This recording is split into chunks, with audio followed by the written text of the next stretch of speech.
Tonight, some neighbors in a San Francisco community say they're seeing too much concrete in their concrete jungle. They say it's become an eyesore. Now, as Lauren Toms reports, they're fighting to bring more green to their streets.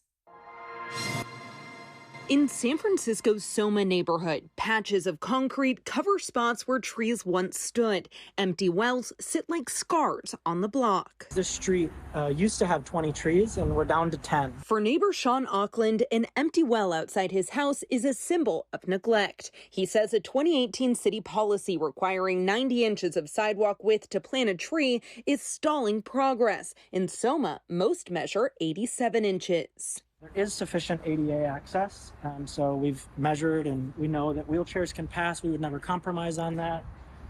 But unfortunately, the result is in some cases we have these empty wells that become blighted sites of our deteriorating neighborhood. And in other cases, the city's actually filling them with concrete. Neighbors say the consequences go beyond appearance. UCSF Dr. Ariane Tarani highlights a link between low tree canopy to higher pollution and higher asthma rate. When there's neighborhoods that have greater street tree density, children in those neighborhoods have lower asthma.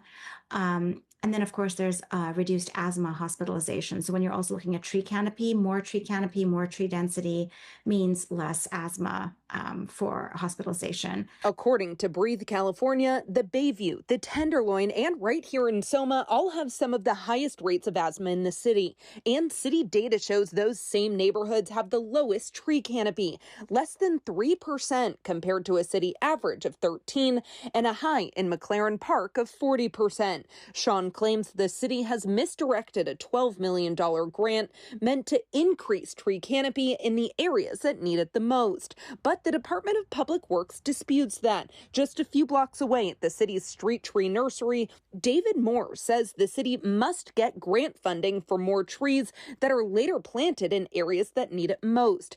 But they face hurdles, not only for funding, but also for space and sustainability. Not only do they need rooting to grow into, but they also need to be able to suck up moisture like straws, especially if there's 6 months or so of no rain in the middle of the summer.